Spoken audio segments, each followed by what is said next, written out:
Connor Rogers is here. He's hosting the show. Cool little jacket you got on there, too. Ahmed did hear us making fun of him and his wardrobe last time, and we're going to do it again because Ahmed's just not as cool as you.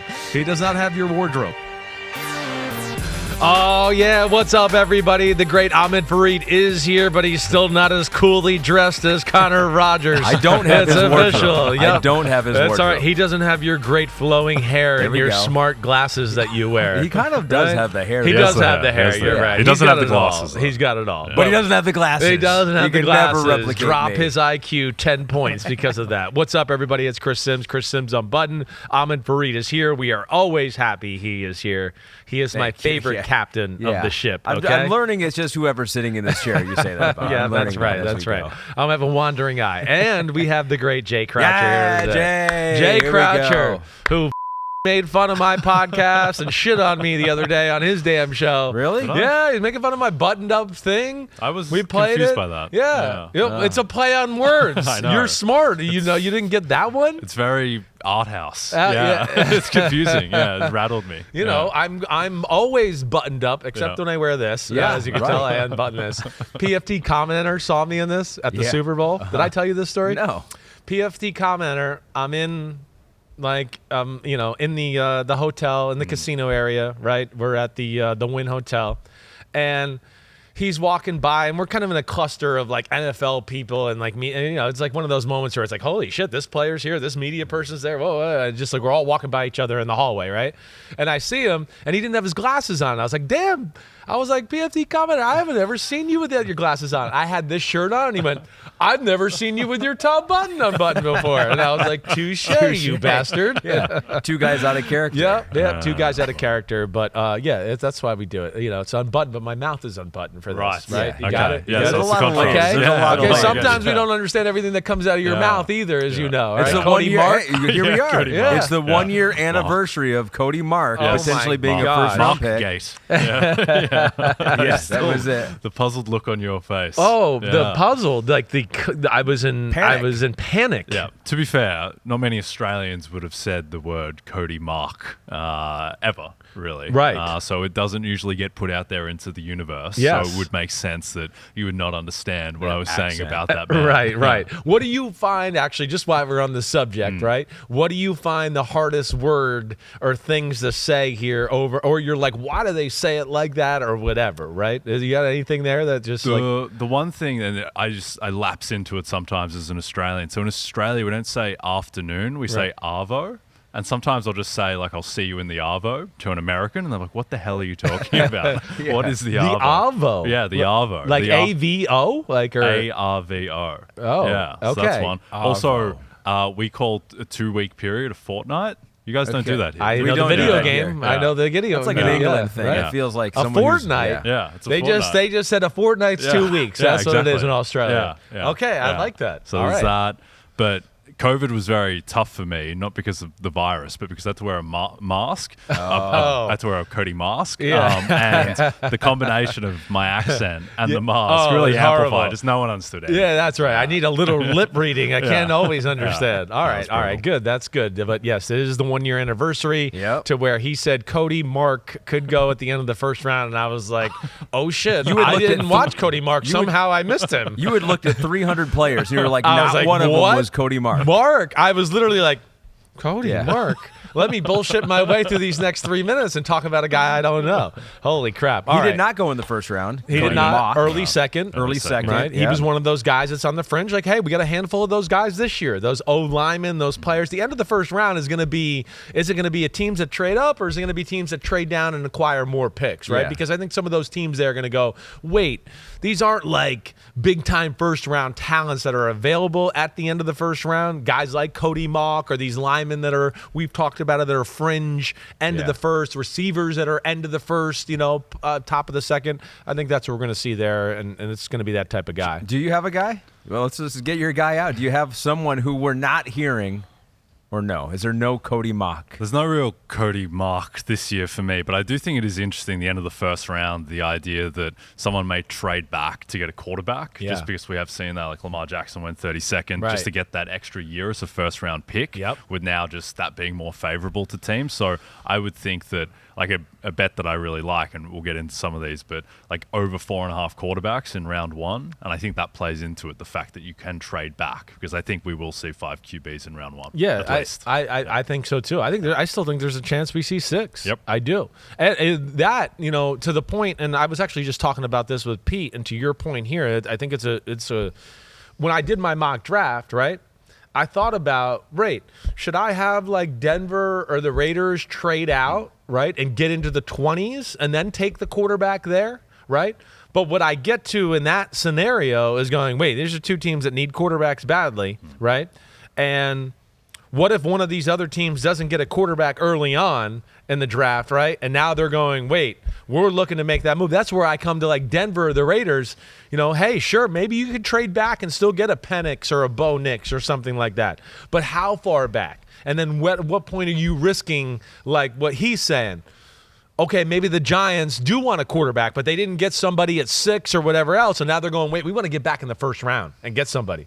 And now you're risking it if you're Denver or the Raiders going, we traded back, and now you might have nobody. That's where I ended up keeping them, at 11 and 13 and 12 and all of that, because I'd be worried about that in that quarterback conversation, to your point there. Yep. I think the most interesting thing about the draft in a way is what Denver, Minnesota, and the Raiders are going to do, because there's this sense, like, and they're promoting it out there, we're fine with Jarrett Stidham and Sam Darnold and Aiden O'Connell. I just don't think that's what's going to happen in the end. No way.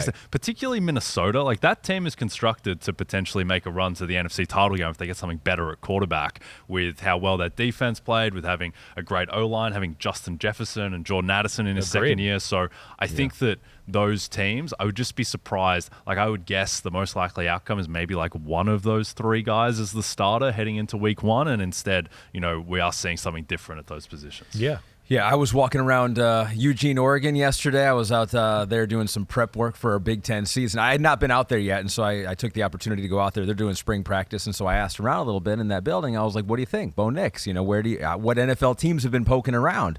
Denver Broncos have definitely been poking around. Yep, definitely. Minnesota Vikings, Atlanta Falcons a little bit, and I don't know how that would work necessarily, but Atlanta would be one of the teams we're talking about. Maybe, he's on the board at 28. Maybe we'll trade up and get him and have our successor for Kirk Cousins after, right? Yeah. That's what you'd have to be worried about if you're the team that has those guys on the radar and you trade down and you go, is there somebody we're not thinking of here that might trade up and be looking for the future a little bit, right? But, that conversation, I agree with you. One, they need guys, right? Sean Payton, he's already stated, we got to get the next one right. He said that at the Combine. They're taking a quarterback. It's just where and who is it that they like, right? Those are the things we don't quite know right now. I think if you listen to the masses, most people think Denver are hot on J.J. McCarthy and Bo Nix. Those are their 2 guys. We'll see where it goes, and we'll get into some more of these conversations as we go through. So, here. And by the way, I took a red eye back, fresh off the red eye right now. So dedicated to this podcast. Really? Okay, you got Connor Rogers on that one. All right, you are more dedicated. When has he ever taken a red eye to be on this podcast? Seriously, what a slacker you are, Connor. So Jay, and if you don't know Jay, and you should know Jay too, Jay is the betting expert. He set the lines for many years and still does. If people find out where Jay is thinking, the line moves. Right. So we have Jay, and we did this last year too to get his thoughts on the players, where they're going to go, the number of quarterbacks in the first round, offensive. So we'll get to all those questions here in a second. Chris, we also want to get in this podcast. You've put all your rankings out there to the world. Right. You've got the clicks that you wanted. Right. Are you happy? You happy now? You got all your clicks. Right. Yeah, that's all I do. I just button my top button and swear and talk about football. That's all I do. That's what they said I do. So, but you have been getting feedback from all the front office people that the coaches that perhaps some players that too on some of these guys. I actively looked for feedback more this year. I will say that too. So some of what you've learned could inform Jay and what he's about to say. So can we start with a couple of things that have struck you on what you've learned so far? Sure. Just, I think one of the big names is Drake Maye. Right. It's like Drake Maye. You're lower on than most people. We'll get into where even is he right now, projected to go? Do we know? Still projected to go third. Yeah. Third. Okay. Right. If you were a GM, he would be more closer to the third round. Well, not that far down, but he's a guy. Yeah, I look at it as a project, right? Again, a guy that I think needs to actually sit a few years. There's things about his game that need polish, fixing, and as you know, I'm not sure some of the things that I think need fixing or polishing can be fixed, right, with some of his quarterback mechanics that I worry about. So there is that. Drake Maye, as I kind of told you guys before the draft or before the show today, right? He's one of the few people that I have no clue or no feel, right? No clue or no feel. As I've said to you, and we'll talk about some of the other guys where, I hear things, whatever. The people in my world, nobody has Drake Maye way up there. Nobody. Now, again, I know I don't talk to all 32 teams and have that intimate relationship where everybody's going to give me that type of info there.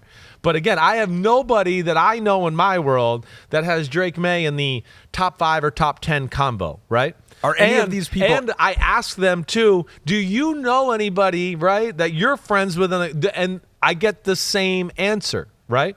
Now, as I said before, I've heard New England likes him. I heard early on that they didn't love it at 3, though, right?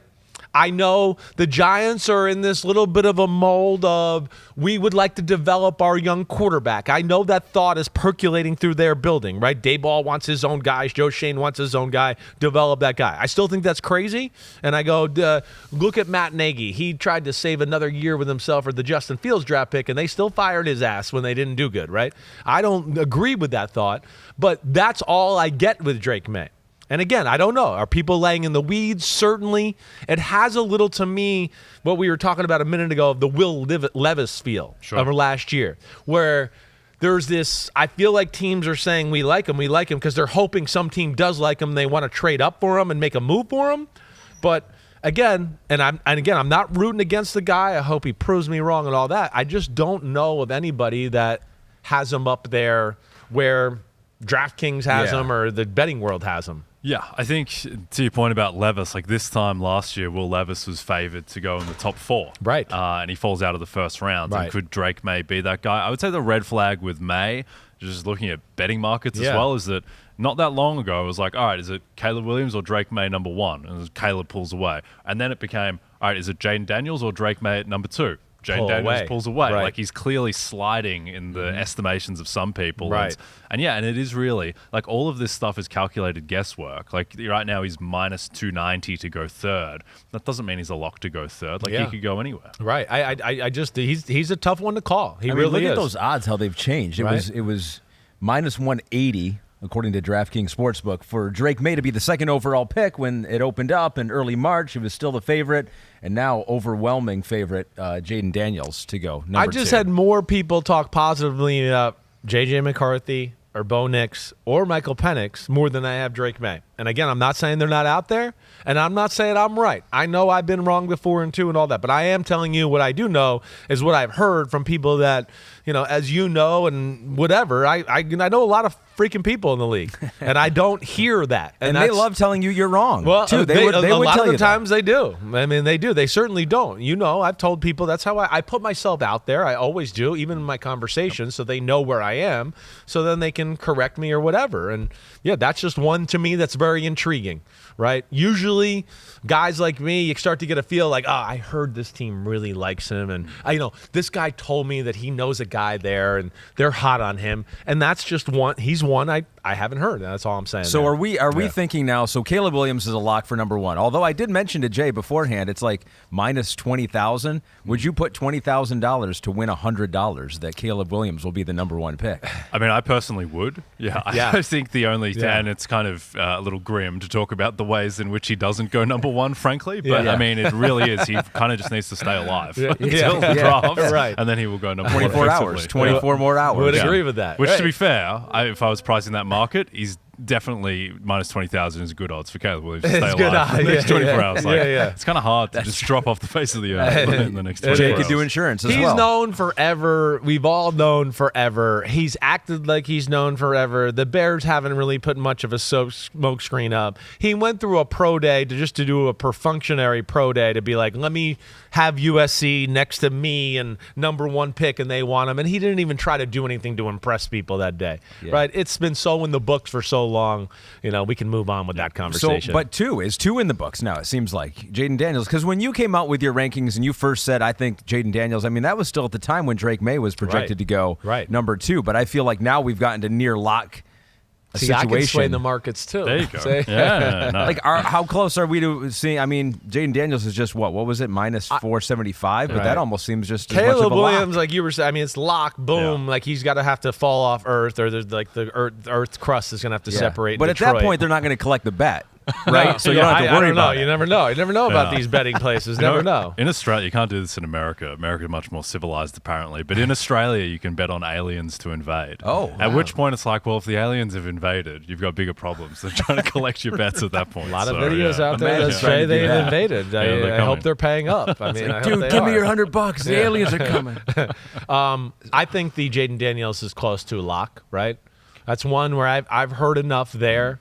Right, they messed up with their Top Golf thing and all of that and bringing them all in. I didn't love that. Right, we were laughing about this before. I'm not mad at the Top Golf and bring guys in and see how they are and do all that. I'm just saying it's weird to have it at the quarterback position, right? And that at obviously number 2 in the draft, right? The guy you're trying to, hey, it's your first time meeting you. We're going to bring you in the building, but we're going to bring 4 other people we're thinking about dating too, right? I mean that, and hey, we want to give you the keys to the organization, but we're dangling the keys in front of the other people too, and not giving you our full, attention here. That's just odd. That's my only thing. I don't have any other problem with that, with another position or another draft picks or whatever else. But that doesn't happen at quarterback. I still think it's Jayden Daniels, right? I mean, Jayden Daniels, we know he's been trying to go to the Raiders. There's no doubt about that. The Raiders have called Washington. They're going to have to trade way more than they're, I think, willing to give up to do that. I think that, yes, Washington, and this is things I do know with people I trust and all that, yes, it's still going to be Jayden Daniels at number 2, barring something just absolute crazy happening. So then it gets interesting at number 3. So that's when the draft will maybe begin out there. You in your mock draft, Chris, had the Minnesota Vikings trading up for J.J. McCarthy at number 3. J.J. McCarthy right now is pick 5.5. The under is minus 145. The over is plus 115. Curb Your Analytics says, should the Vikings trade up to 3 if and when Williams and Daniels are off the board? Unlike the 49ers a few years ago, they're not a quarterback away. I think they should keep both of their first-rounders, build the team. Besides, they can likely get McCarthy, Nix, or Penix at 11. I do think there's a chance that, those guys all fall there, right? I think this could be a year where I wouldn't be shocked if it kind of went that way, right? What was the year we had where I was thinking about the other day where we all thought it was going to be like 1, 2, 3, 4, and then all of a sudden we were sitting there and like it didn't happen. It'll come to me in a second. But either way, like if they think McCarthy's the guy and the guy that could be the future, I'm not mad at them moving up to number 3. As you've always heard me say, I'm never mad if you're sold that this guy's your guy and you want him and you don't want to lose him to anybody else, and there's a little bit of a drop off after the next guys, right? That to me, and he fits that offense. I would have no problem with that. But yeah, I do think there's a chance that Nix or even maybe a Drake Maye or even a Michael Penix are there on the board for them at 11 to take. I do. Yeah. I think with J.J. McCarthy, he seems like the guy where there's the biggest divide between what casual football fans think and what the league seems to think. Exactly because right. There are people like just casual kind of college football fans like, how is J.J. McCarthy going in the first round? I think that's just a natural thing just because it was a run-heavy offense and he wasn't asked to do a ton. The stats don't match the eye of... But there seems to be enough smoke that, there is a real chance that he could go either 3 to New England or that someone trades up to get him at 3. So I think the difficult thing is with New England, like, surely they just have to take a quarterback in this draft. Yes, because, and I know there's been some chatter that maybe they wouldn't, but at some point you just have to regress. Like, what's logical? Like, they cannot go into next season without a quarterback, and it's just a question of whether that's Drake Maye, J.J. McCarthy, or they're getting Penix or Nix. That's the point I've made all week. Like, I'm right there with you. I said that on Monday on PFT. I said it on the podcast too. Like, they have Jacoby Brissett and Bailey Zappi. They're definitely getting a quarterback, right? It's just where are they doing it and who are they doing it, right? And, again, I would think J.J. McCarthy would be their cup of tea. I mean, J.J. McCarthy to me is like the younger brother of Tom Brady, right? I said this earlier this morning to Mike. I mean, first off, he's got an incredible arm. Yeah. He's a better athlete than people think. That's what I think. Both those things, too. The athlete for sure. And he ran more so the previous year than this last year with Michigan. I think they tried to protect him a little bit more. But I think he goes into the league with one of the strongest arms already in the NFL. Am I wrong? It's up there. It is. And when you watch him on film, it's all power throws, right? It's not like, if there was one thing I'd go, I wish I saw more of, it'd be like, can he touch it over that guy, the linebacker, 15 yards down the field and drop it in, right? Yep. You know, but go ahead. I know you were going to say something there. Also the most zen quarterback ever. Oh, my gosh. Just very calm. Right. He loves it. He loves his meditation before the game. Seems to have his head in a good spot. Lots of things going in JJ's direction. He's one of the, I've said to Flory the other day, I said, with all due respect to my daughter's boyfriend, JJ McCarthy's the guy you want to come date your daughter, right? Yeah. He really is, right? Like, sorry, daughter's boyfriend, but this is JJ McCarthy. Look how handsome he is. He went to Michigan. He's about to make all this money. He's got all this shit together. Sorry, Charlotte's boyfriend. You don't have that yet. You don't stack up. We would take JJ. Something to aspire for. Right. So another question then, when we've talked about him already, Penix and Nix, and it seems like they're almost interchangeable. The two older quarterbacks have played a ton in college. Their skill sets are not, interchangeable. Penix is favored to go before Nix. Penix minus 360, Nix plus 280. You've liked Nix more than Penix from the get-go, even though you like Penix a lot. Yeah, I got them all in the same tier there, right? In your mock draft, you had Nix going to Denver at 12 and then Penix at 13 to the Raiders. If you were to handicap this one, Jay, how would you see these two quarterbacks? I agree with Chris's order. Like, I think ultimately, for all the smoke, I just think all these three teams from 11 to 13 are going to end up taking quarterbacks. Like, it just makes too much sense. And maybe maybe Minnesota trades up to 3 and New England trades down. But I just think that those three teams who are currently slated for 11 to 13 and New England, I just think they're all going to take quarterbacks. Yes. It just makes too much sense. Is it just going to be there or where they are? That's the only question. Exactly. Right? And then the weird team in terms of quarterbacks in the first round is the Giants, where I think there is real scope. Even though they need a quarterback, I kind of think Daniel Jones probably has a bit more pedigree than the existing guys on those other teams, and maybe they do just take a wide receiver. I know. But I think they're the wild card in the top 13 of whether they go do they end up with Michael Penix or JJ McCarthy or something, or do they just go the more conventional route? I think what people are expecting and take a receiver. Yeah, I know. That's what I want as a Giant fan, right? I want Malik Nabers or something like that. Yeah. But I do think that there's people in the league that think the Giants want to draft a quarterback and groom him the way this current staff wants to groom him, right? And they are. They're the wild card as well. Penix, right? What I can tell you, right? I love Penix. I mean, Penix is made to throw in the pocket and throw 15 and 20 and 30-yard lasers all over the football field. Has a really damn good arm too, right? I think it'd be up there as far as like rivaling JJ or Caleb Williams for pure power. I think it's that. Now, I will say though, in the league, right? Penix is universally loved with everybody, right? Some people do worry about his body. Some people do worry about his feet. Some people do worry that he throws off his back foot all the time, right? I would say that of all the people I talk to and know and all that, right?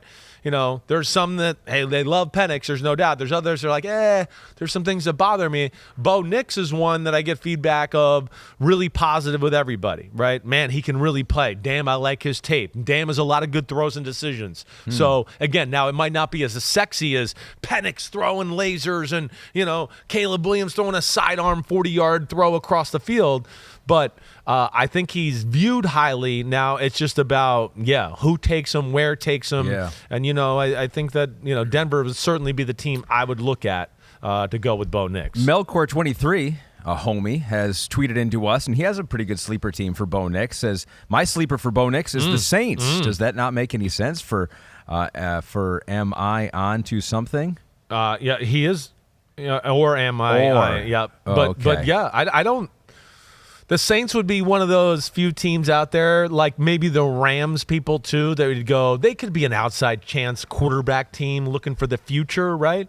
I could see them certainly throwing around those ideas and being a part of that conversation there, Melkor23. Right. So, Jay, riddle me this. So it's 4.5. This is according to DraftKings here, Pete, on the 4.5 quarterbacks drafted in the first round. So DraftKings, 4.5 quarterbacks drafted in the first round. If you want to take the over, you can do that, but that's minus 310. You want to take the under, that's plus 240.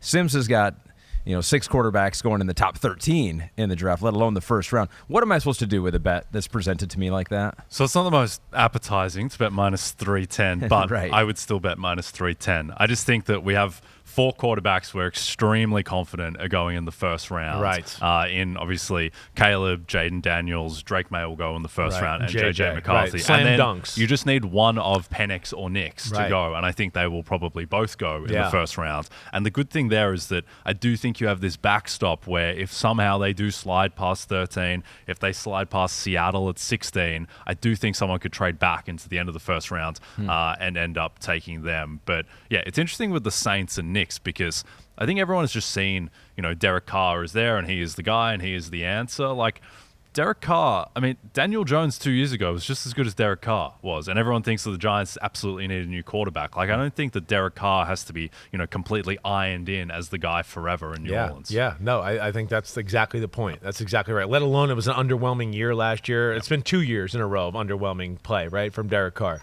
Yeah. The Raiders got rid of him because they were like, damn, it wasn't that good, and we're not going to pay you $40 million, right? And, yeah, the Saints last year, how many times are we on here on Sunday night going, gosh, dink and dunk, these receivers they got, we want more. It's so underwhelming, bleh, right? So they're seeing that too. I'm with you. The Denver thing with the Bo Nix situation or the quarterback situation in general, where it gets dicey with them too, I could see them wanting to acquire more picks because they have no second-round pick. Right? So there's that. But I also, think that gives them less wiggle room, and they better not play with fire a little bit. That's where I'm like, man, they want to trade down to 27 or 28, right? That's where I feel like it's a little dicey because you could get jumped that way. So I want to get into the wide receivers next here, yeah, because the odds are quite interesting to me there. But Jay, just pull back a little bit here. We talked about that last bet and that you could 4.5, but you're not getting the great money back if you bet the over on that. How has betting the draft changed over the last few years from when you were setting the lines and reading all the rumors and trying to stay ahead of the market, which seems like an impossible task? Seriously. Especially 24 hours to go until the draft. Like, how has betting this event changed? So I think the biggest thing is that these numbers right now that we're looking at, they don't represent truth. It doesn't, just because Drake Maye is minus 290 to go number 3 overall, that doesn't mean he's going 3 overall. And the biggest thing is that just limits for these markets have just progressively gone down. A couple of years ago, if you wanted to bet, I'm going to bet to win $30,000 on Trayvon Walker going 1, you could do that. Now, if you want to bet on JJ McCarthy to go 3 overall, you get to win $500 or something. So just books have gotten a bit more conservative on that front, and that means that it's just harder to price these markets, and they move off of air. If someone is trying to have $30,000 on Trayvon Walker going 1, he's probably going 1 because someone knows something. And now there's just not as much money in the pool, so not as much liquidity to get to accurate prices. So the prices move really aggressively. Jayden Daniels a couple days ago went back into minus 115 to go second. It's what is that? Is someone just playing pot chicken with the market so they can get a better price on Daniels? So I just wouldn't read too much into this. And what these markets move off ultimately, it's information. It's people hearing stuff around the league and then betting off it. It's not like you're running an algorithm and being this team's tendencies is this. It's just purely what are you hearing from people? So, it feels like, I swear, I'm not trying to pat my own back, right? I swear sometimes I feel like I make statements and I look at the market, right? The other day I was saying, I was told as I was on the show for PFT, right? I was talking about Washington at 2. I had somebody in the know go, if it's not Jayden Daniels, it won't be Drake Maye at 2, right?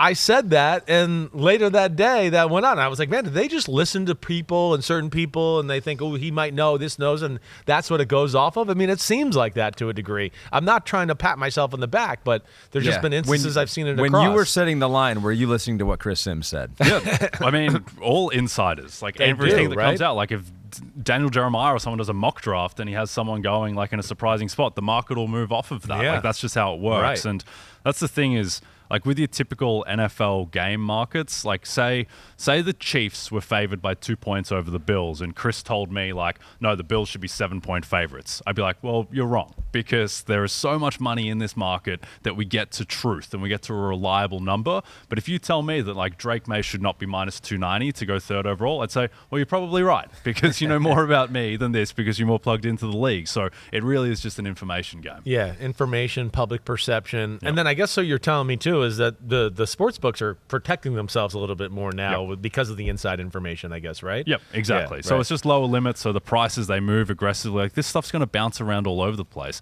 A day before the draft last year, Tyree Wilson was the favorite to be the first defensive player drafted. Right. And then it was Will Anderson, and it seemed like it wasn't even close. Right. So, I mean, it just moves all over the place. Yeah. So last week, and Pete's put this in here, Bill Belichick, while on the Pat McAfee show, said that all draft rumors are agent-driven until the week of the draft.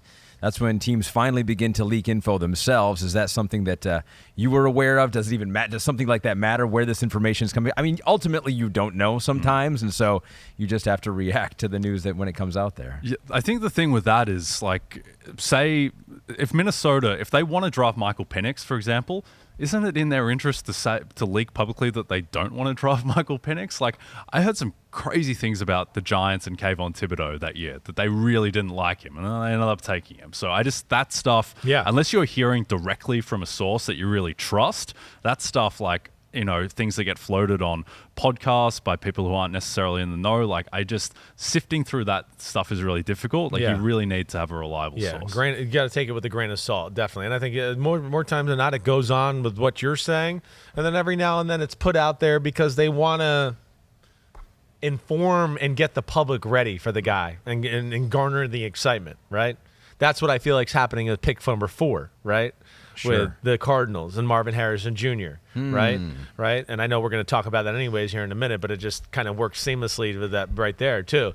That feels like you read things out in Arizona and what they're doing. The team is almost framing it. Like, he's Larry Fitzgerald Jr. That's who we're drafting here, right? That, to me, is like the other side of the story. Yep. More times than not, it goes on what you're saying. But every now and then, they try to set expectations and get people excited for this awesome guy we're going to catch. So jump on now, right? Yep. And what I will say is that the Giants, you know, maybe were just telling you they didn't like Kayvon Thibodeau back then, but now they probably don't. So now, I think now it's like that is a true statement. That's fantastic. Yeah, that actually might be more close to the truth. I think the other thing too is that sometimes things get leaked, and it's clearly in the interest of the player that it gets leaked. Like there was a lot of JJ McCarthy going to buzz a couple of weeks ago. It's like, who, if I was to put money on who was leaking that, probably JJ's agent, right? It's a drama with JJ McCarthy. You guys thought he was going 10 or 11? It looks like he might be going 2. Had one conversation with the Commanders. The Commanders are like, hey, we're having some problems with Jayden Daniels. The agent calls some few people. It's like, hey, we got a chance to go number 2, right? And it all takes off from there. So, Chris, you brought it up as far as wide receivers drafted. And in fact, DraftKings has the first non-quarterback drafted odds right now, and that is a wide receiver. In fact, the first 2 are wide receivers here. It's Marvin Harrison at minus 1,000. Larry Fitzgerald Jr., and then it's Malik Nabers at plus 700. And so, Jay, looking at those numbers, I mean, those are pretty secure odds by DraftKings that Marvin Harrison eventually, this does not even say that the Cardinals are going to do it, but eventually, when it's a non-quarterback, it's going to be Marvin Harrison. Yeah, and that's been fairly consistent throughout. I know there's been some Malik Nabers buzz. There was some Odunze buzz for a time, but it always has felt like Arizona and Marvin, that he will ultimately beat the guy. I think that is fairly locked in. I think where it could get really weird is at 5, where 5 is, I think, maybe the turning point. After 3 is a turning point of sorts, and then 5 is probably the next one. I'm with you. Agree with you all the way there. When they need a receiver, we know that. You can just look at their roster. They got to do that. We've talked about Marvin Harrison Jr. is really good, right? Not my favorite. I got that. Yeah. But again, going on what the league has told me here, right? All right. And the people I know, and again, same type of thing. Hey, person I know, do you know anybody? This one, you've heard me say this already. I mean, this one is like undefeated. I don't know anybody that has Marvin Harrison Jr. rated above Malik Nabers on the board. I don't. But with all those people, they all still feel like the Cardinals are going to take Marvin Harrison Jr. They just feel like that's what that group is there. The front office, they go the safe one. They'll go with the size guy, the Larry Fitzgerald Jr., all of that, right? You know, it's the name, it's Ohio State, it's all of it that goes into it. It's safe. Your public can jump onto that in a big way, right? Everybody's been telling you that he's the best receiver for 3 years. Look, we got that guy, right? So that's where I feel like the league, to Jay's point, they also feel like Marvin Harrison Jr. is going there. Yeah. The thing is Nabers, right? Nabers, as you know, and I've been saying for a little while here, I don't know anybody. The league views Nabers like in a very high level, very high, like superstar, like words like Odell Beckham Jr. get thrown out to me when people talk about Malik Nabers, right? The special guys I like, Jamar Chase, whatever, right? That kind of guy, right? So to Jay's point here at 5, that to me is like he said, 3's kind of a turning point, 5 is kind of a turning point, right? I don't think the Chargers are in the let's draft a wide receiver thing. I don't think that's a Jim Harbaugh type of move, right? And I could see I think Nabers is so highly viewed by teams that Nabers could be the guy that, whoa, we need to get in front of the Giants at 6 who might take Nabers, right? We got to make a move now. And there might be action at 5 just purely for Nabers, right? Let alone maybe one of the quarterbacks. We know that too. But I think that's a real thing that's out there, yeah. Yeah, trade down for the Chargers, definitely a possibility. Or perhaps taking an offensive lineman there too and building up that offensive line, protecting Justin Herbert. Joe Alt is plus 800 in the graphic that we just saw there to be the first non-quarterback drafted.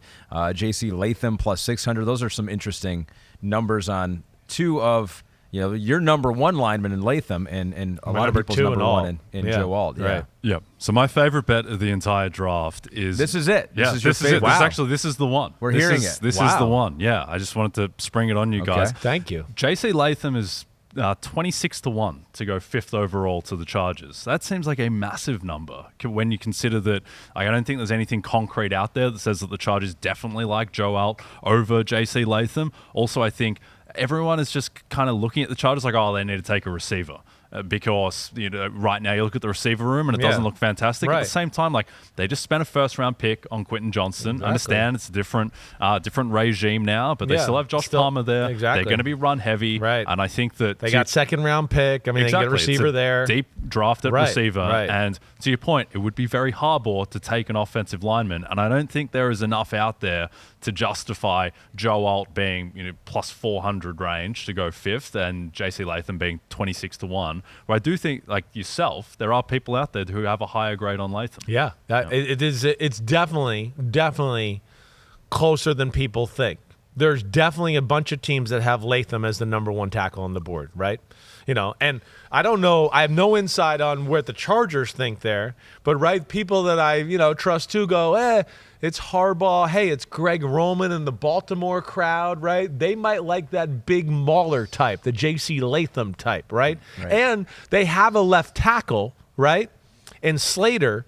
And Latham plays right tackle. Alt plays left tackle, right? So I think there's a thought out there that, wait, this just works well for the not only is he maybe their type of guy, right? But he's also just a right tackle. Like, I don't think anybody doubts that he can't play left tackle too if he's got to, right? But that would be a little bit more seamless than, hey, we drafted Joe Alt, and hey, Joe, we're going to make you play right tackle, even though you didn't do that a ton in college, right? So there is that. But I do think that is a very close conversation. There's no doubt that they are the top 2 tackles on the board throughout, right? And then you start to get a little bit all over the place with the other guys that we've talked about at tackle, whether it's Fuaga, Fashanu, Fountaino, Mims, right? Guyton from Oklahoma. And we'll get into some of that too. But yeah, I mean, Fuaga, for the most part around the league, is looked at as a guard, not a tackle. And Fountaino, same type of thing. But there are teams that have Fountaino as a tackle as well to go on there. So that's interesting. Yeah, Alt minus 700 to be the first offensive lineman drafted, and then JC Latham at plus 1,000. That's a pretty big gap between 2 that maybe aren't that far apart when you turn on the tape. So back to wide receivers real quick, because we have Odunze as the 3rd wide receiver often in that conversation. And you listen to some people say, and they're like, they're all 3 really good. It just depends on what you need and what you like. Right. I mean, are we certain that Odunze is going to be the 3rd of the 3 wide receivers drafted, Chris? You want to go first? Well, you both looked at each other. Well, I was defer. trying to be polite, but I would say yes. That would be. I would say yes. Now, where is he at? That to me is debatable. Pick 8.5. The under right now is -150. He's interesting. Hear my 2 cents on this, and then I want to hear what you got to say off of it. Let's just play it out. Harrison Jr. 4, right? Offensive lineman at offensive 5, lineman at probably. 5, right? Nabers 6. To the Giants, right? yep.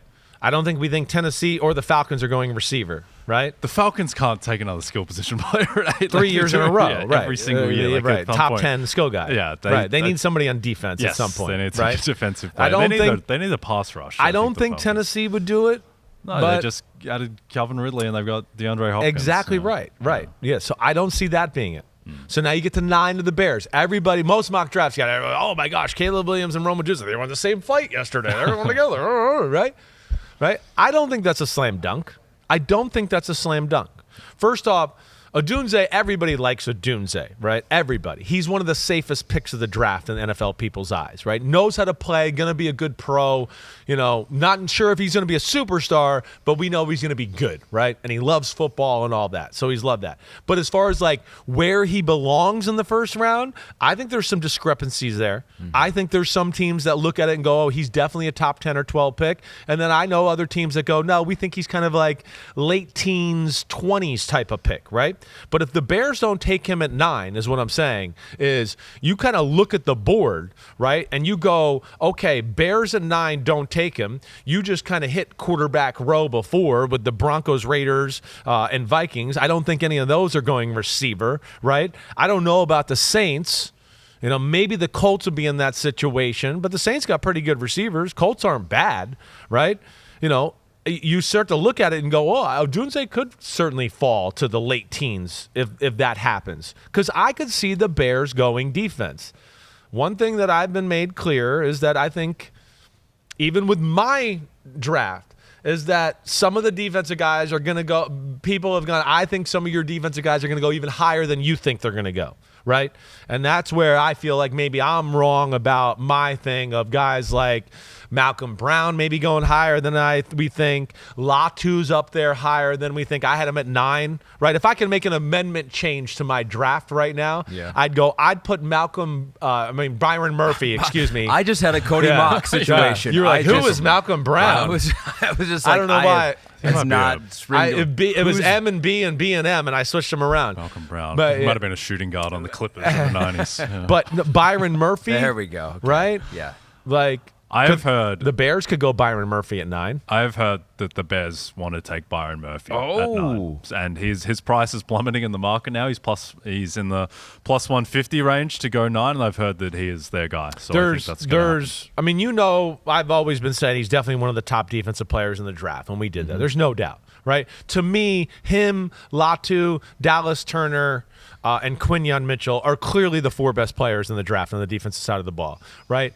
I had people saw my mock draft and they were like, oh, yeah, hey, Byron Murphy, hey, good, yeah, you got him. I think he might even go higher. Byron Murphy might go top 10, right? Those are things that I've been hearing, right? And I know there's this thought of like, oh, get a receiver for the Bears and, oh, my gosh, help out Caleb Williams. Well, like, what He's got 2 good receivers already and an awesome tight end. Yeah. And they got Velus Jones, who's a good little slot guy. Like, what are we going to do, right? And like I said on Monday, you know what helps out a good quarterback? Stopping the other team to 10 points. Oh, damn, we won 13-10. I'm good. Look at that, right? So that's where, and it's a defensive head coach, right? That's one where I think that's where one of the curveballs can go as far as defense is concerned, and then maybe Odunze falling a little farther than we think is what the point I was trying to get to there. Let's look at that. Let's look at first defensive players because you've just switched over. We do have a Brian Thomas question I want to get to as well. Yeah, so we'll I didn't mean to jump all over the place. That's okay. There. That's what this is. It's a draft. It's unpredictable. You don't know what's going to happen. So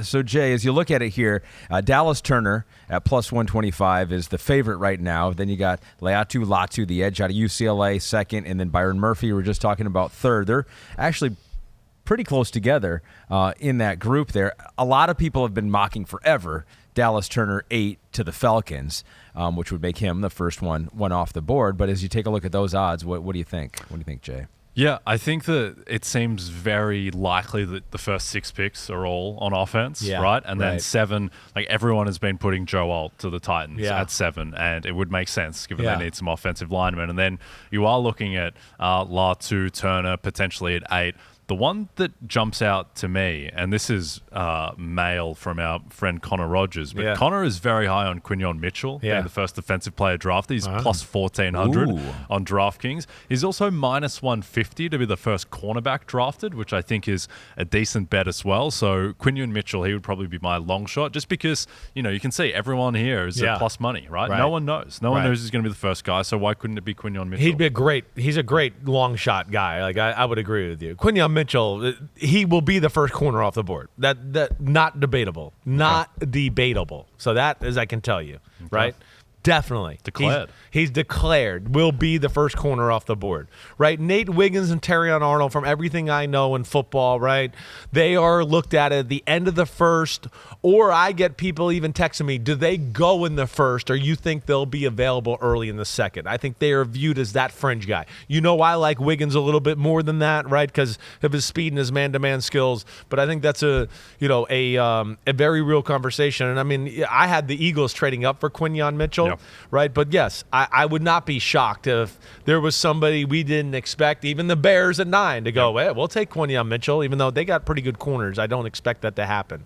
But yeah, the Byron Murphy thing I think is really real, right? Latu, there's a reason he's up there, because everybody watches Latu and goes, holy shit, he's a player, right? Yeah. And I think a lot of them had the same thoughts you and I did when we watched it, Mr. Scout Guy. Is Mr. that like novice film watcher guy? Right, the glasses. I'm watching film. I just see. Put the glasses Latu on. might be a better player exactly. right now, right? Like, and ready to go right now. The thing that I always get with Dallas Turner, right? Because I ask everybody, is they say the same name we say, Von Miller.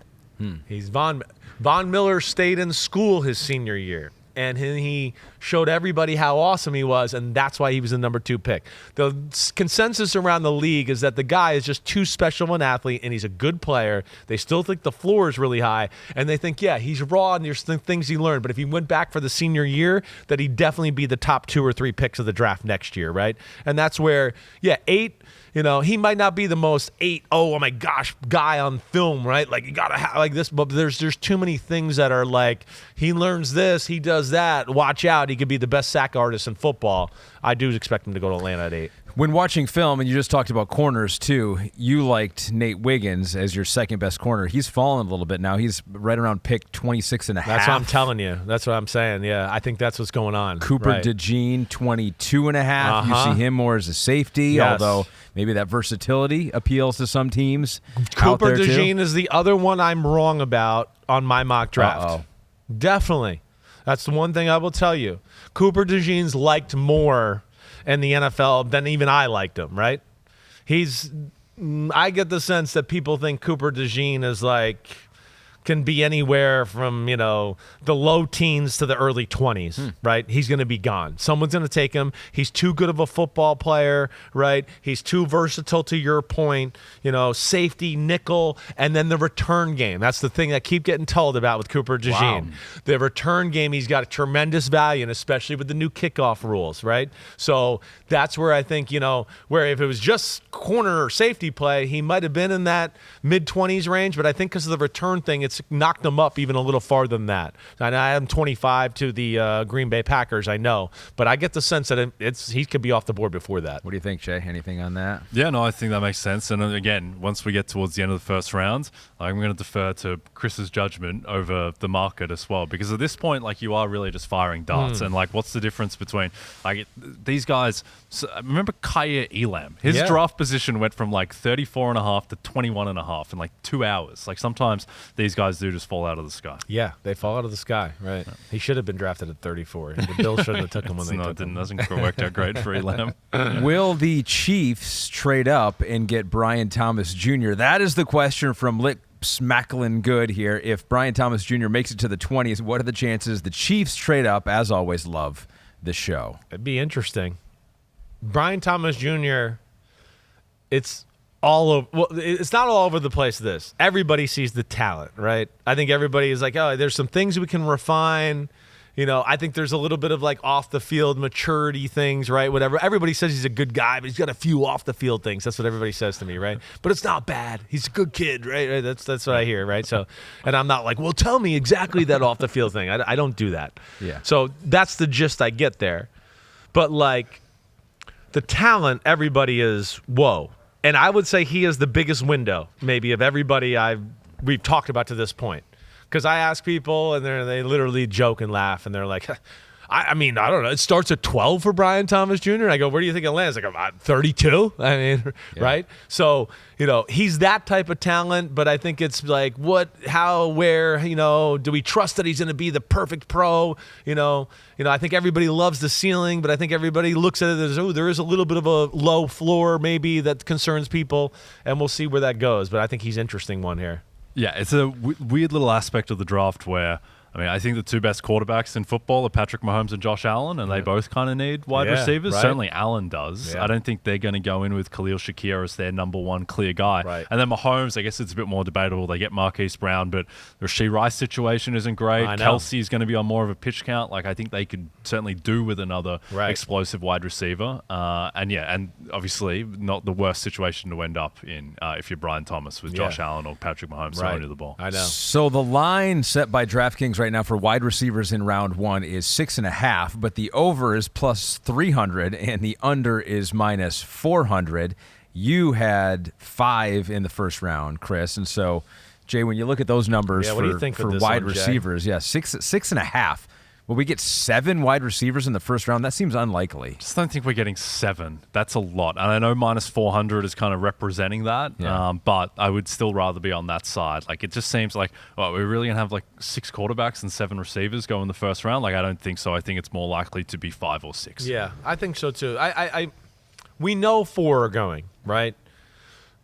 The fifth one it's all debatable. It's there's this cluster of guys that are like, they're not really first rounders, but we're running out of really good players, and somebody's gonna get drafted in the first round, right? And guys like Xavier Worthy and Adonai Mitchell, right? Do they come into play? The kid from South Carolina, Xavier Legette, right? Does somebody take like, damn, there's nobody on the board to be like, let's just go with the receiver, right? Like, he'll make plays for us. I think that's the only thing that scares me. But I'm more with Jay and the fact that, I can't imagine more than 5. I don't think so. But some of these teams at the end of the first round, they get stuck. They can't trade out, whatever. Maybe they'll look at it and just go, well, let's get a receiver and do that. I think the thing with these over-under position markets is, like, you need to know, like, how many are set in stone. So with the quarterbacks, the 4.5, what I like there is that, okay, we know 4 are definitely going in the first round, right? The 4 guys that we mentioned, and then you just need one of Penix or Nix, and then you're home with the bet. Right. With the wide receivers, like, it's 6.5. We probably know 4 are going, but then you need like 3 on top of that as opposed to 1. So, I think the under is fairly 3 set. shamrocks up your ass is a lot harder to find than 1. And conceivably, there could be a little bit of a run, right? A couple go at the, one goes more, and it's like 2 go, and then you're like, we got to get some of the right guys. I hear you. I know. It seems more likely that enough teams are okay waiting for the second round and being like, who falls to us? Because there are so many that are kind of close together.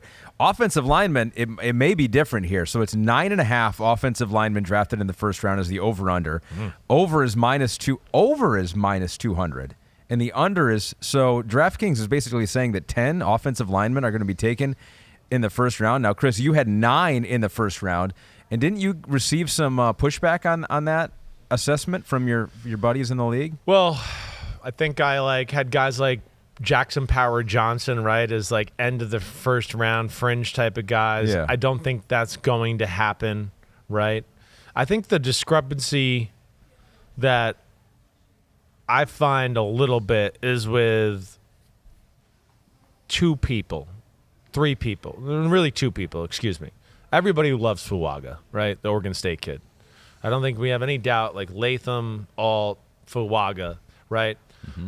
Fountaino is also slam dunk, right? Now, some teams like him a little bit more and like look at him and go like, oh, he's a top 12 pick, right? And other teams, I think, have him a little lower than that. Some teams like him at guard, a few like him at tackle, right? But either way, it's guaranteed there for sure, right? So that's 4.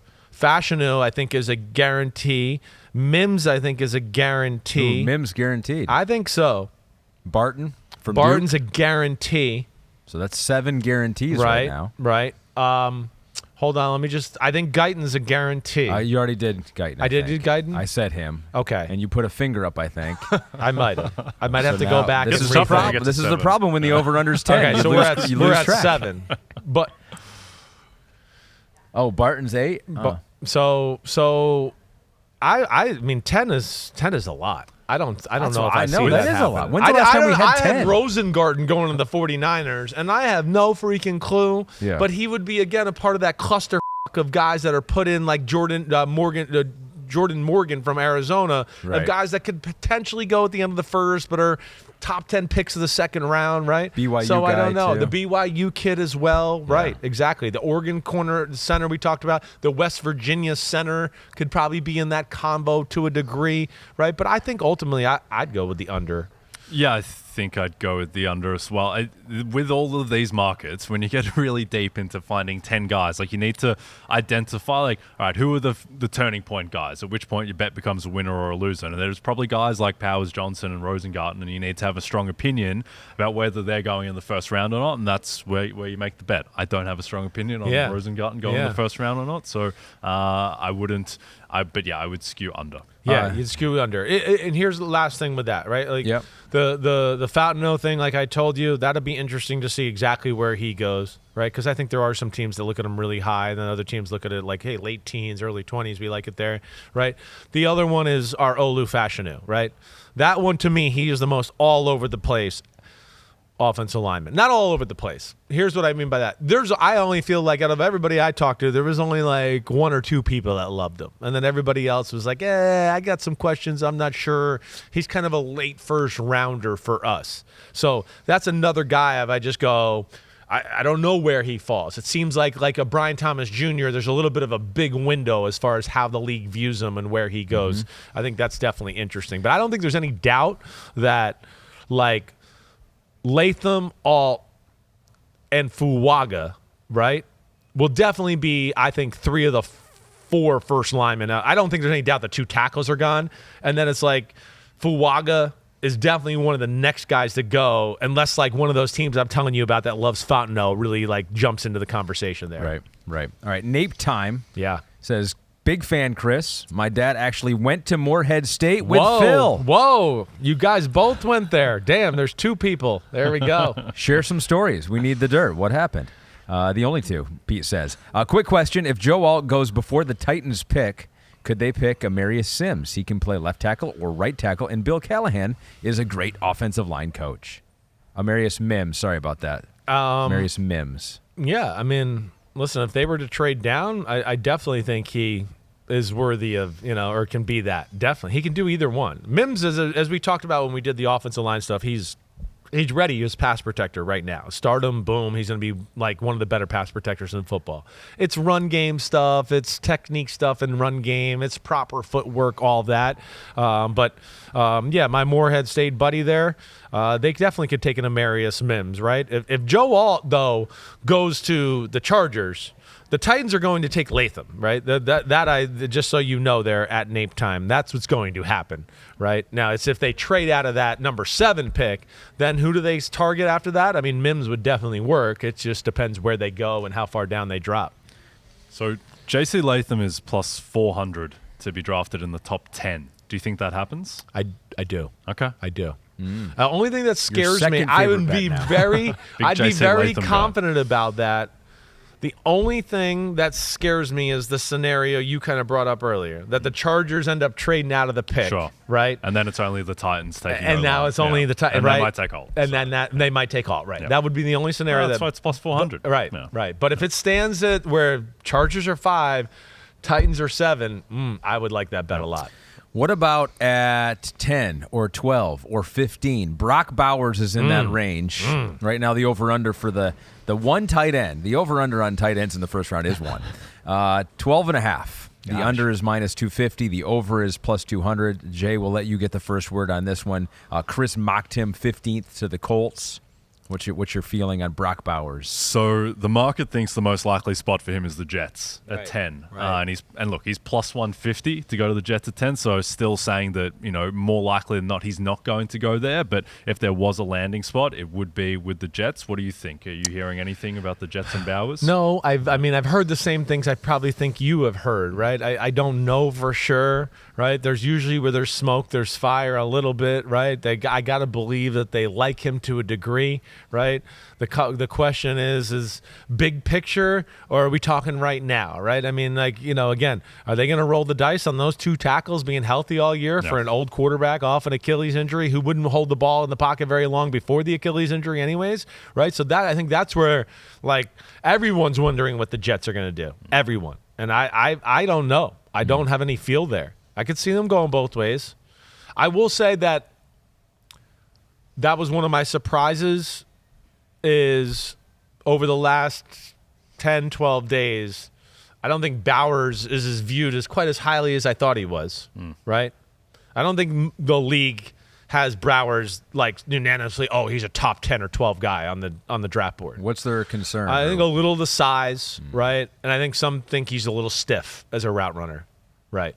Right. It was that Gronk photo. So was it the Gronk photo? I think standing next to Gronk at the combine. Those are the things you get into a little bit with the Brock Bowers conversation. Yep. Okay. I think as well, if there is a team in the top 10 that's most likely to trade the pick, it's surely the Jets, just because if they're not in love with Bowers and they have needs at multiple positions, and also just the fact that they're at 10, they're the team that comes before that 11 to 13 run of teams that need quarterbacks. If you need a quarterback and you need to jump the Vikings at 11, then the Jets are probably open for business at 10. So that's probably, in a way, maybe the hardest pick to project, just because I don't know what team's going to be there. They don't have a second-round pick either, so they'll be looking to pick one up. And you're right.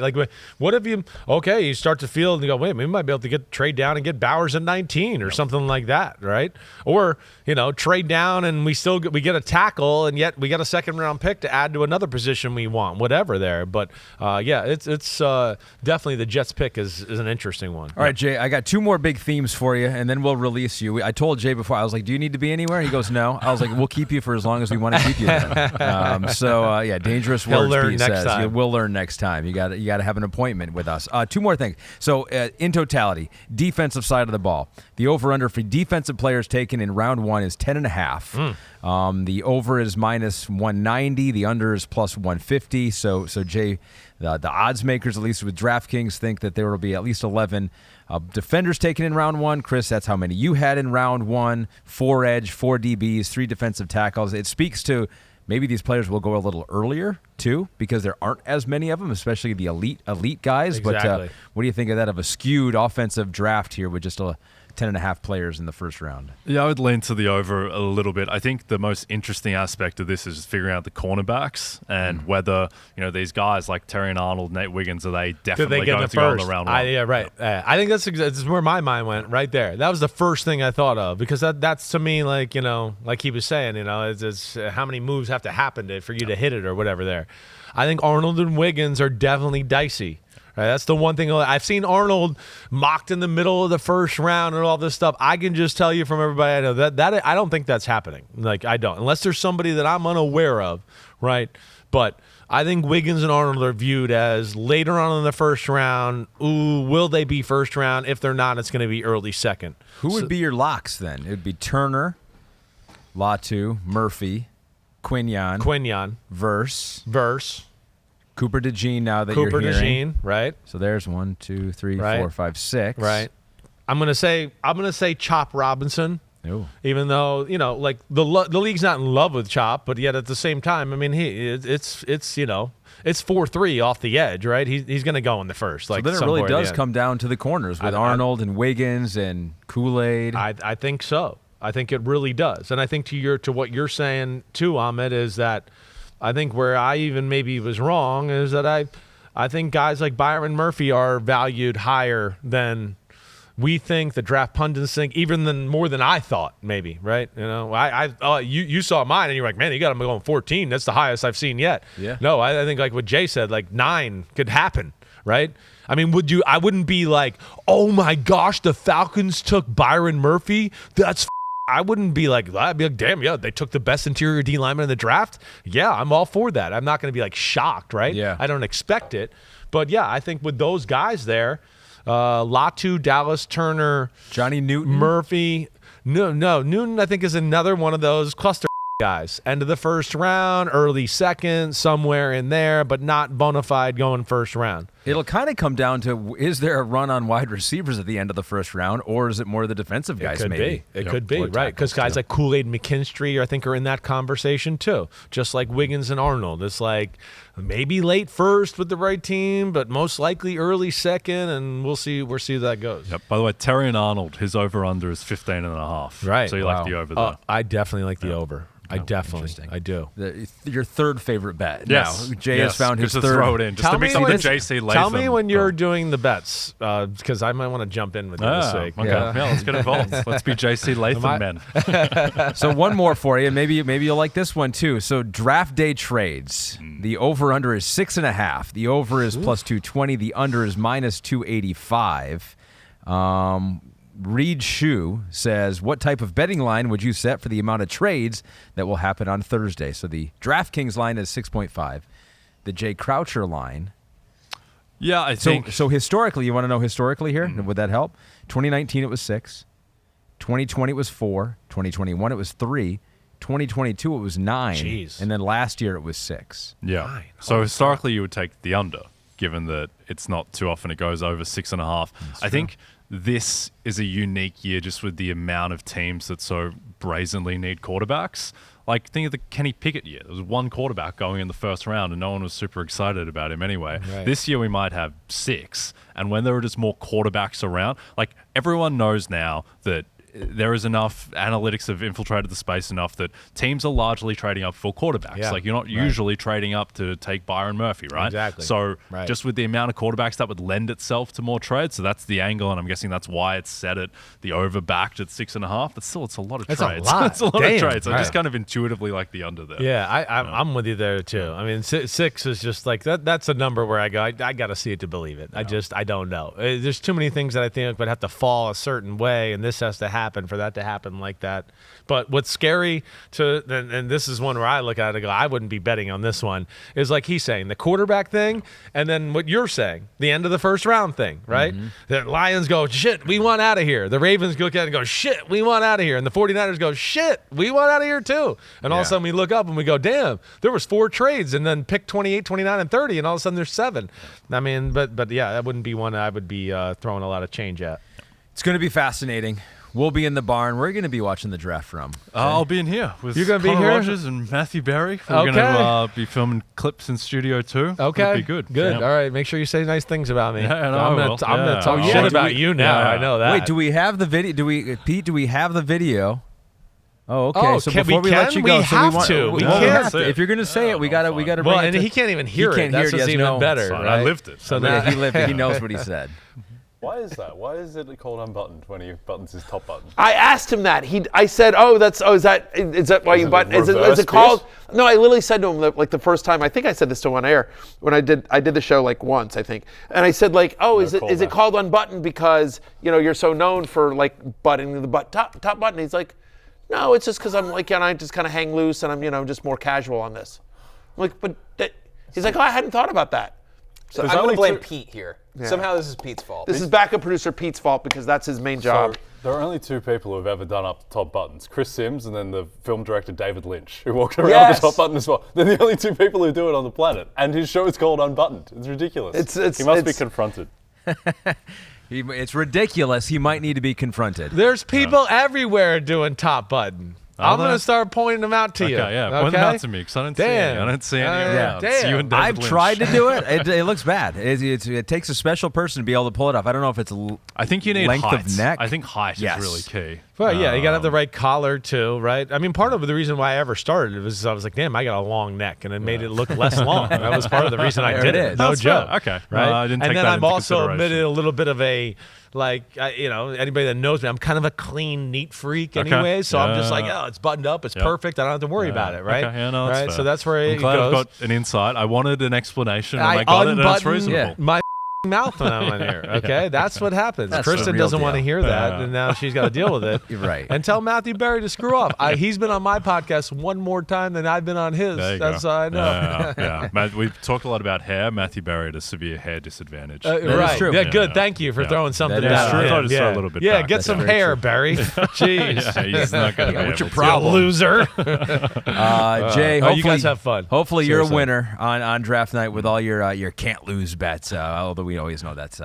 you always can lose, but hopefully we don't on draft night. So Jay, thanks for spending an hour of your day with us here. No, seriously. Thanks, man. Thanks, we'll fellas. release you. That was fun. Tell Connor and Matthew Berry we said hi, and thanks for the banter. We always actually do appreciate tell it. them. Yeah. So as Jay picks up his stuff, we will tell you that DraftKings Sportsbook is an official sports betting partner of the NBA as well, Chris. Wow. And I'm trying to look at where we are.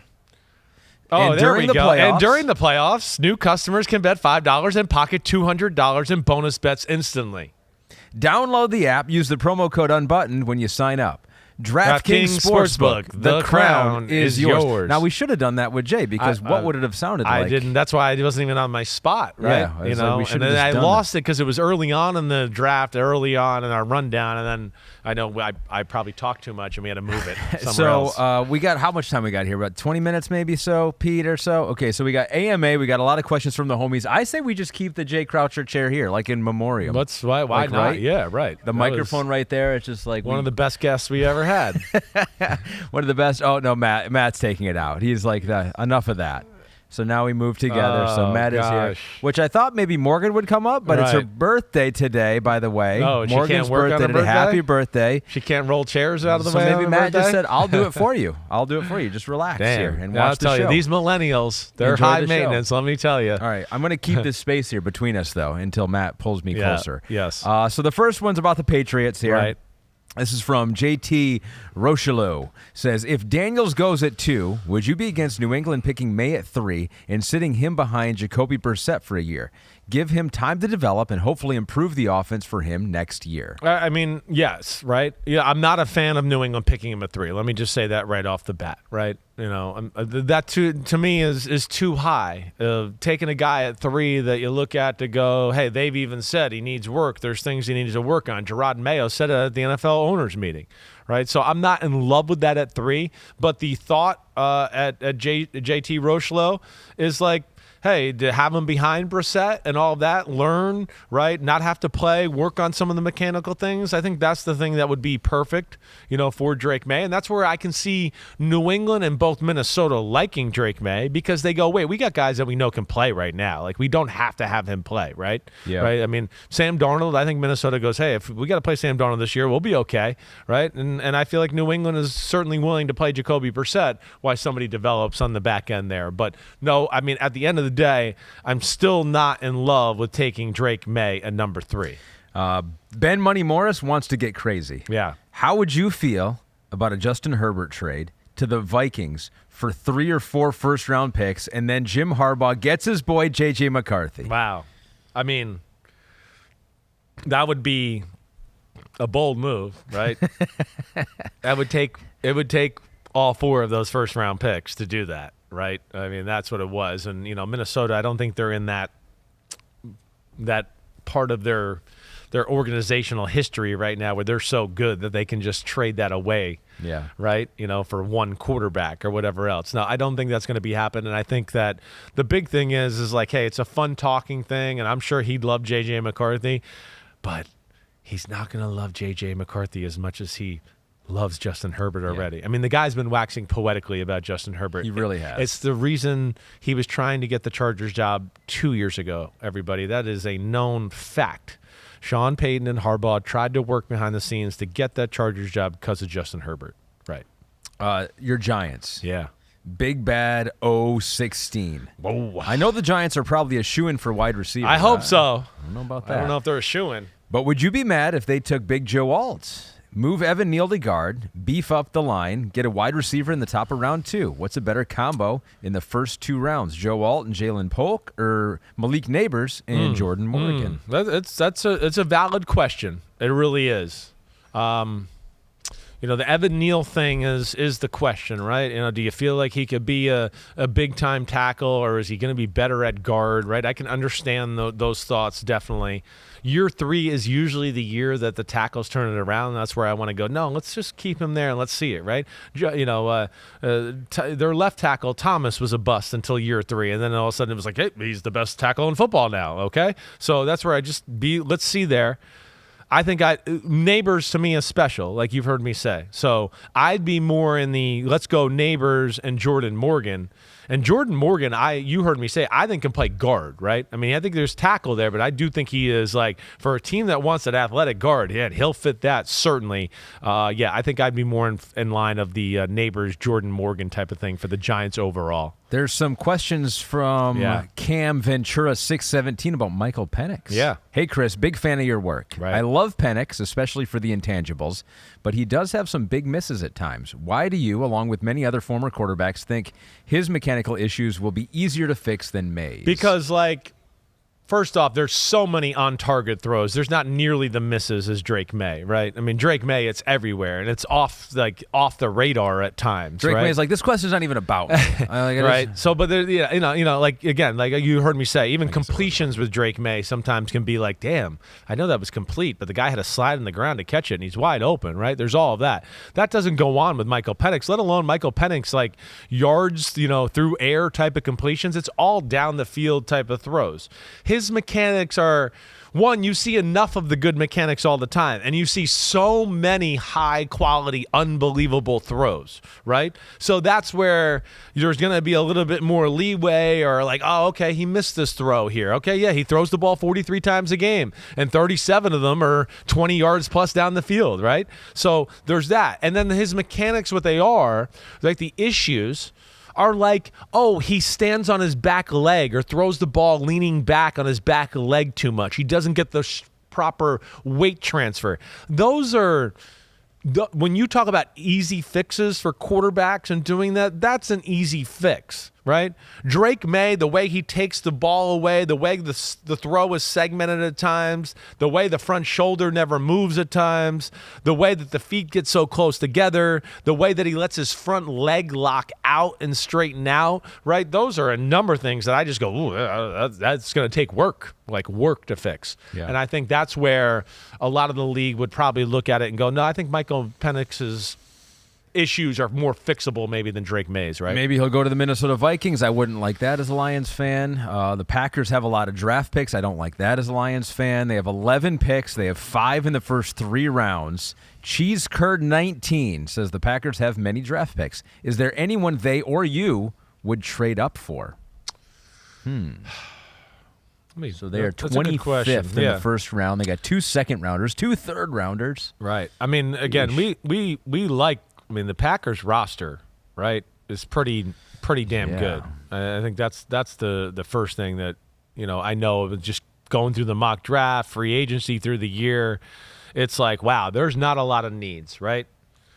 It's almost like they're in a good spot. They can just wait and see whatever falls to them. I feel like they could, right? With being an offensive lineman, maybe that they would maybe go, hey, we'd really like to trade up a few spots to get him, right? One of the tackles. Okay, I could maybe see that, right? Maybe there's a linebacker they really like, right? And they're going, wait, there's like one position in our team that we can maybe use just like a little bit more of or something like that.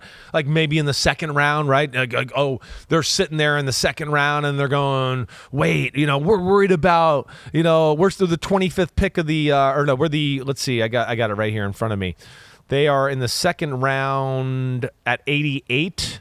Right, and nowhere else. But maybe they're sitting there looking for a linebacker. They're worried about, oh, this team needs a linebacker too, right?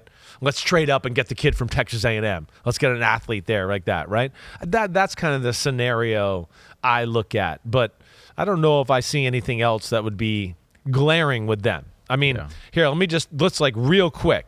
We've talked about corner, maybe the same type of thought. All right, corner, like second round. Maybe they're sitting there and they're going like, wait, Nate Wiggins is still on the board at 40? Let's go get him, right? Something like that, okay? But when you talk about it, again, we have 2 first-round corners on the football team. We got Xavier McKinney at safety, right? D lineman, it's Kenny Clark, and let's not forget Devontae Wyatt from 3 first rounds ago is still there and was better last year, right? They got a bunch of D tackles. They got the kid from Iowa they drafted in the first round last year, Lucas Van Ness. They just paid Rashawn Gary. They got Preston Smith. They got receivers. The tight ends are good. They got Josh Jacobs at running back. The O-line is better than people think, right? So, I mean, just setting that right there, you go, you're right, Chris. What do they really need that desperate? Like, there's nothing. Linebacker's the only one I can look at to where Quay Walker hasn't been as good as they thought he was going to be to this point, the middle linebacker. They lost, the other linebacker to the 49ers in free agency, Campbell. Right. And I could see that being it. But I don't think those are first-round move unless it's the tackle conversation. It's a good roster. Yeah. I'm going to put Super Bowl or bust expectations on them because that's what your Lions got on. Hopefully puts some pressure on them. Okay. Dom J. Romero says, what happens if the Broncos draft Bo Nix and everyone in the locker room sees Zach Wilson is much more talented? Yeah. Well, they're going to, no matter who they draft, they're going to go, whoa, Zach Wilson's got talent. Holy shit, he's fast as hell. And they're going to go, holy shit, he's got a bazooka for a right arm. Not a laser, it's a bazooka, right? I mean, again, those are the type of things you hear out of the Jets all the time, right? I know Aaron Rodgers has told people that, right? I think I said that to you on the podcast a few weeks ago. Like, his arm is as good as anybody he's ever seen, right? So that's going to happen in Denver to a degree no matter what. The thing with Zach Wilson is, can he play quarterback, right? And a guy like Bo Nix can play quarterback, right? Let alone his arm is better than people think. So it's not going to be blown out of the water. And his running is going to challenge Zach Wilson too. I mean, I would bet Bo Nix is a high 4.5-ish, low 4.6 type of athlete, right? I think he could rival a Michael Penix in a race, certainly, right? Who ran 4.5 at his pro day. So, that's going to be there to a degree no matter what. But Zach Wilson's there to be the third stringer. That's what he's there for, to hopefully maybe be the second stringer next year after Jarrett Stidham leaves, and then maybe we got something after that. But I hear you. That's always something I bring up, right? With these conversations of I brought that up with, I think it was, was it not Bryce Young? Was it Bryce Young? It might have been with the Panthers that year. No, it wasn't that. It was another one. But I was like, yeah, you got to be careful about, hey, this guy's a top pick of the draft, and we're bringing him in, and everyone's going to go, whoa, he's not as good as the guy that was here already, who was was that just last year? A Dalton, top pick a few years ago. Yeah. No, there's one I'm missing, but either way. Yeah, I don't think that's going to affect things at all. It's not like Sean he has Payton's a big reputation anymore as being a quarterback exactly in the right. NFL. Exactly right. Israel DMS7 does want to know, though, what are your final reflections on Zach Wilson from where you had him rated pre-draft to now that he has been traded? So this is your final reflection. My final so just reflection. know that this is the last time you can talk about it. And I will say, before you answer this, and you know me, I'm the #1 Chris Simms stan. I will support you to the death. Thank you. Even if you say that Connor Rogers has more style than I have, I still defend you. I was thinking about this the other day. The way people talk about this is as if you had a guy that was third round quarterback. Yeah, right. Out of nowhere. Everyone had him as the #2 overall prospect in the draft. Everyone else. You just happened to have him as a guy that you liked a little bit better than Trevor Lawrence. Yeah. So the fact that everyone asked, how did you miss so bad? Everyone missed on Zach Wilson. And the crazy thing now is that everyone was wrong because he was not worth the #2 overall pick. He was worth a 6th round draft pick. It's just how crazy it is here. Yeah, Pete says, how dare you misrank the most disappointing draft class in NFL history? Well, that's what was weird about that class, right? That's where I think this class is better because all these guys can play quarterback. That year it was a bunch of he's really talented in this area, but I got 6 other questions in another areas, right? That's why I didn't like Justin Fields and Trey Lance, right? Mm-hmm. With Wilson, I got too enamored with the arm, right? I think I got a little bit, I should have been more picky with location of football. He was protected pretty well there in BYU. It was a pretty good offense, and it was made easy for him a lot. And I think that I should have probably taken into account some of the immature issues you heard about in college as well, right? So, yeah, I fell in love with some of those things while also not like just being blown away by Trevor Lawrence and what I saw, right? So that's what got me to that point. But think about this. Someone had the gall to have the number 2 guy as the number 1 guy. And that's just like... I know. That's part of it. It's so be it, and I'll deal with that. But, with the Zach Wilson, too, what I would add to that, of course, is, he was put in a tough spot, as we know. Yeah. I mean, as I always say, when you're, around shit and it's all around you and everything, you're going to start to smell like shit and it's going to get on you too. And he wasn't exactly raised in the most quarterback conducive environment in the history of football too. And that hurt. So you add the raw, immature pressure in New York, first-time offensive coordinator, first-time head coach, and they don't bring him along the wrong way. And, I think it all just came to a pinnacle there where it was like just total dysfunction and he lost his way. Yeah. Hopefully a guy like Sean Payton can get him straight. We'll see. Unless Bo Nix goes there, and you like Bo Nix, and then it would cause controversy. So we'll have to see about that. A couple fun ones here. Dan Solis says, how did you celebrate the holiday? It was just April 20th. Yes. Any good stories of Big Phil catching you, celebrating growing up? Yeah. Gosh, when I was growing up, I don't think I really celebrated 420.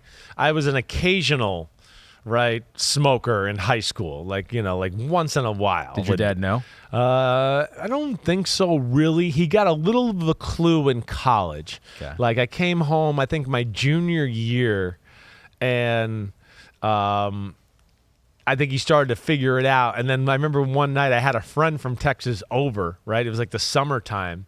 And I thought my dad had gone to bed or whatever, right? I was still in like hide it mode from dad, right?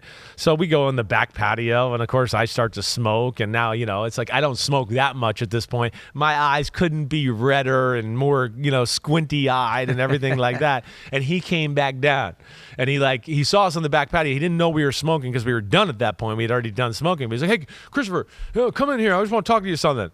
And I walked in, and he was like, "What? You been smoking that reefer?" And he got all mad. And I was like, I knew I was in trouble. You been smoking that reefer? Man, your eyes are bloodshot. Man, what are you doing with that shit? Right? And he'd get all over me, right? Yeah. Get all over me. And, he'd have times of saying things here and there, whatever. Then, I got in the NFL. And I can remember one time coming home, summer, same type of thing, right? Got a chance, like a few weeks off. And it's like, oh, okay, it's the summer. I don't have to be back to training camp for like 3-4 weeks, right? And I was like, oh, I'm going to, go back here and smoke a joint, right? And, and now I'm like, I'm a grown man.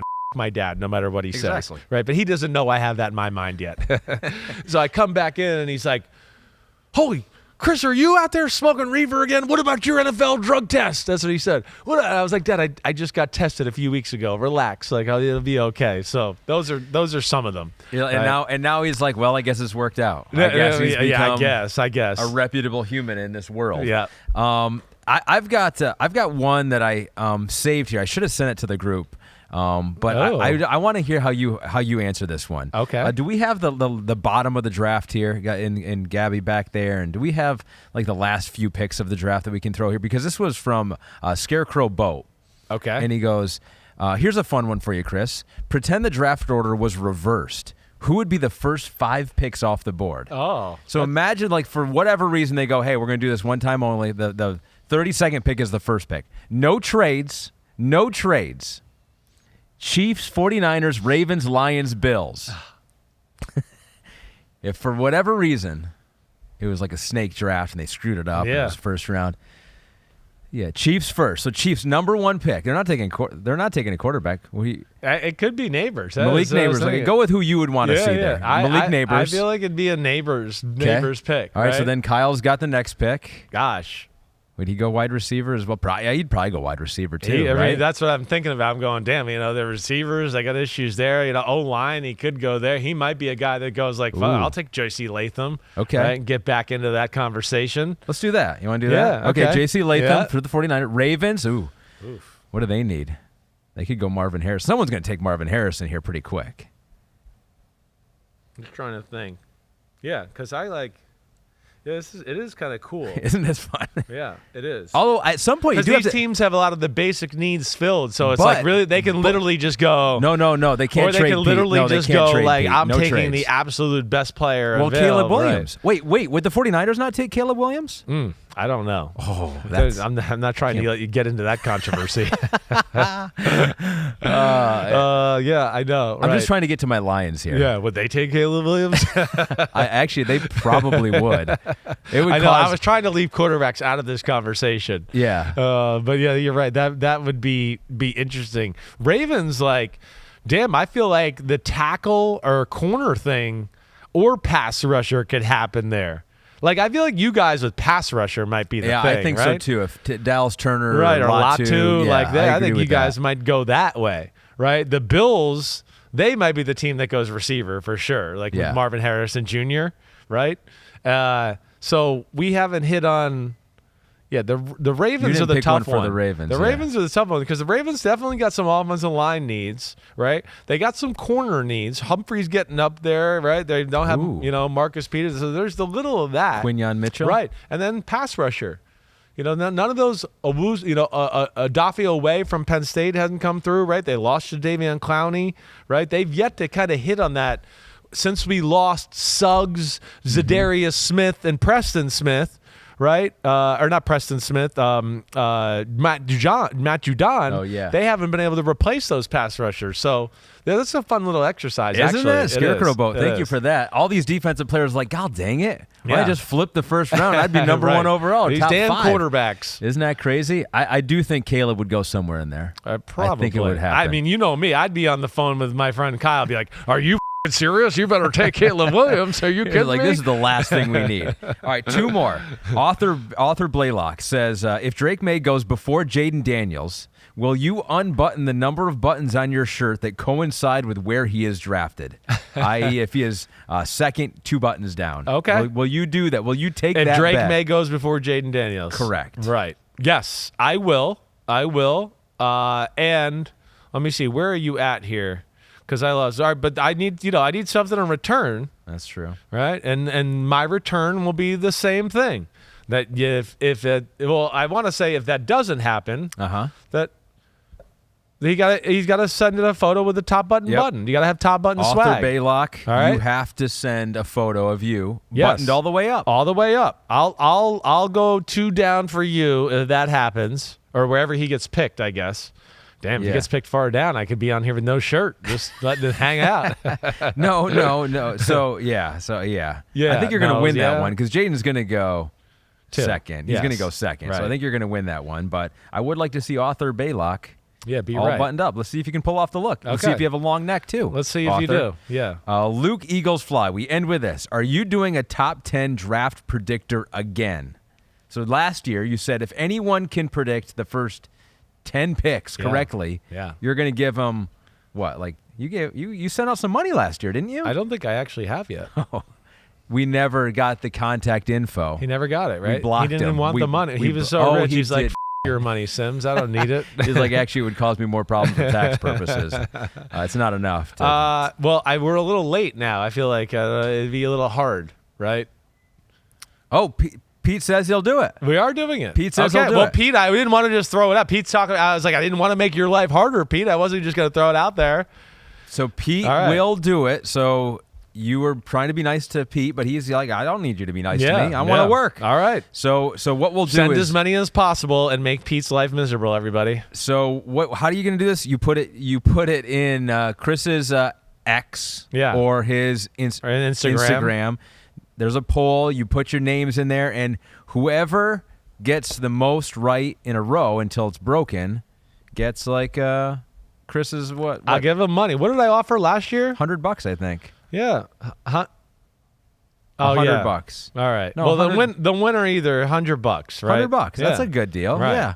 And if you get all 10 right, then I'll think of a bonus, right? I'll send you a Phil Simms autographed football. Yeah, you'll be doing all of our mock drafting next year. If that's your bonus. Yeah, right. If you get all 10 right. Yeah. Cool. That right. was it. Hey, thanks to Jay Croucher. Hey, thanks to Jay Croucher. Thanks to you for showing up. Thank you. Thank you for picking I us mean, it up was with the a Oregon red-eye. Ducks today. Thanks. It was actually Oregon fun to be over out us there. Monday. I mean, I don't know. I skipped out on one pod. I was like, I can't skip out on both pods before the barn. And I am looking forward to the barn coming up tomorrow. That's right, everybody. Be ready. I hope everybody enjoyed the pod today. That was a lot of fun. Thanks to Jay Croucher. But more importantly, subscribe, rate, and review. And make sure you watch me and Ahmed from the oldest barn in Greenwich, Connecticut. That's right. There's great history there.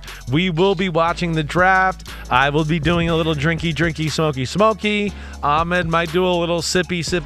I'll do a little sippy. Yeah, a little sippy.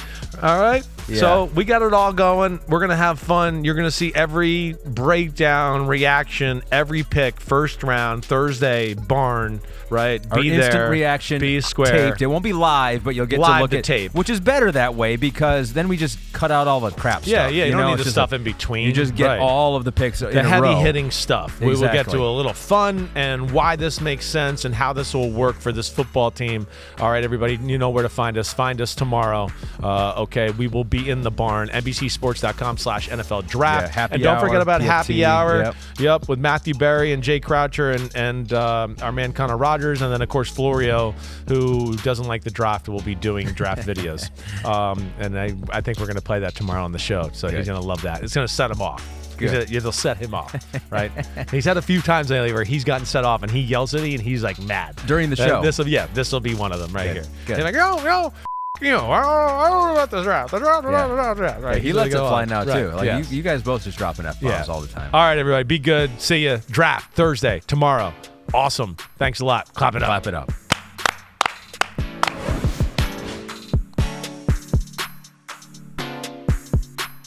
Yo, homies, what's up? I know it's the off season, but it's never the off season on Chris Simms Unbuttoned. Me and Ahmed Fareed are going to be here for it all. We got free agency. We're going to break it all down. The draft, the rankings of positions. Of course, we're going to unpack it all. Hit subscribe, get to my free agency reactions, 2024 draft rankings, and more. Thanks again for watching. Peace out, homies. See you soon.